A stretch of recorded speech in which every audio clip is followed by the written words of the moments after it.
I'll make an opening statement. Is Kay Bailey coming? Make a statement. First Republican. Okay. Every single day, millions of American consumers sit down in front of their computers to make travel plans, to send somebody some flowers, or to order movie tickets or sundry other transactions. For many Americans, shopping online is now as routine as going to the grocery store for milk. According to a recent survey, 59% of all adult Americans have now purchased goods or services over the Internet. Shopping online is, in fact, an exciting new way for people to learn about products, to compare prices, and to find a good bargain.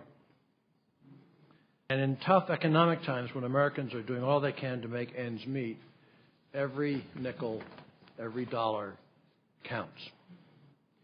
But when we go online to buy things, we all have a few very important expectations about how we should be treated, regardless of how and where we make a purchase.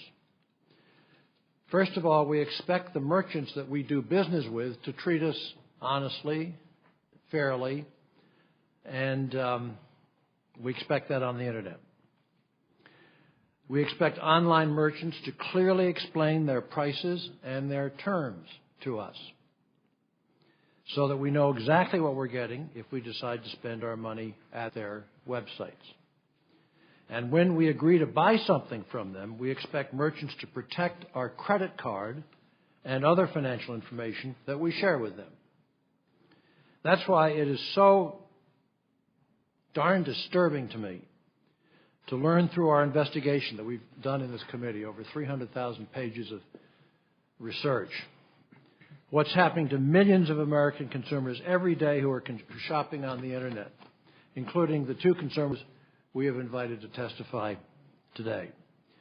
What's happening is that many online merchants have decided to betray their customers' trust.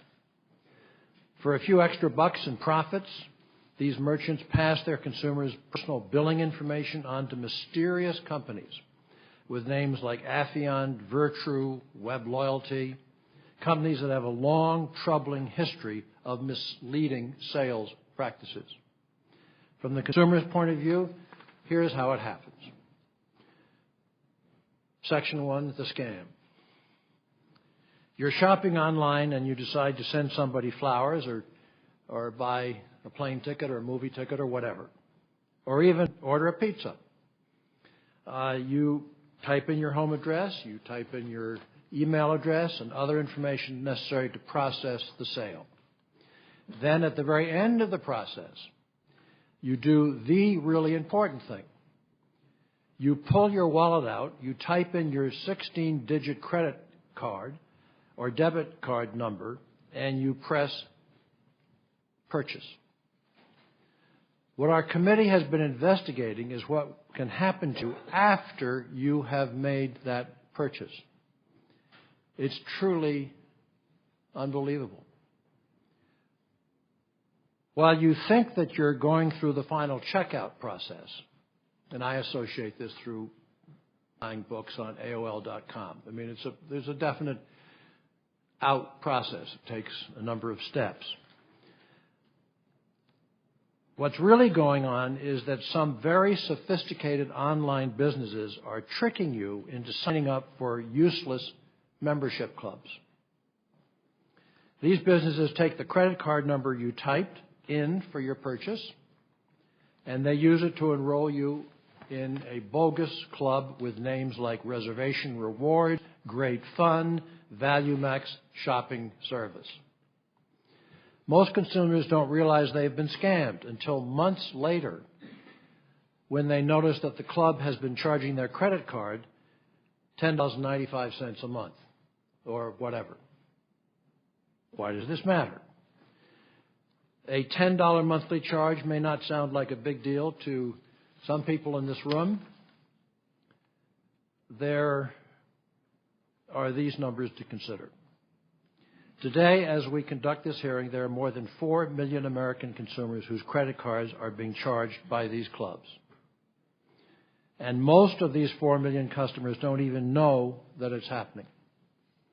According to a report the Commerce Committee staff presented to me about this problem, these online scams have made more than $1.4 billion through these tactics and charged more than 30 million American people. Consider these numbers for a moment. That is a lot of money and simply outrageous to me, and frankly, I think it's un-American, and I know you share my views. I suspect you share my views. What I find most outrageous about these scams are the reputable online businesses that are willing to take part in these scams. Committee staff has provided me with a list of 88 well-known online businesses that each made more than $1 million through sharing their customer credit card information with Internet scammers, so they get what they want. We have printed copies of this if anybody is interested. Several of them have already withdrawn since they knew this was going on. We were going to have this hearing. They've already, US Air, Continental Airlines, et cetera, they've withdrawn from all of this, or say they're about to get rid of all of this. But we've all heard of these companies, and we've probably shopped at some of their websites. Conclusion, America is a country of businessmen and businesswomen. We all have great respect for enterprising people who have developed good products and sell them in our competitive marketplace. But we're here today because we want to highlight the very important point that tricking customers into buying goods and services they do not want is not okay. Not even close. It's not ethical, it's not right, and it's not the way business should be done in America, and it should be stopped. It will be stopped. American consumers shouldn't have to worry that their favorite websites are ripping them off during the checkout process. Checkout process is complicated. We haven't completed this investigation yet, but what I've learned about these business practices so far is very, very troubling. And to be frank with my colleagues who are here, starting with his hearing today, I'm thinking that the committee needs to start thinking about legislative steps to make sure that this process comes to a complete halt. We did it with telemarketing. We did it with phone scams. We can do it on the Internet. That's the end of my statement. Senator Lemire, do you have a statement you'd like to make? Thank you, Mr. Chairman.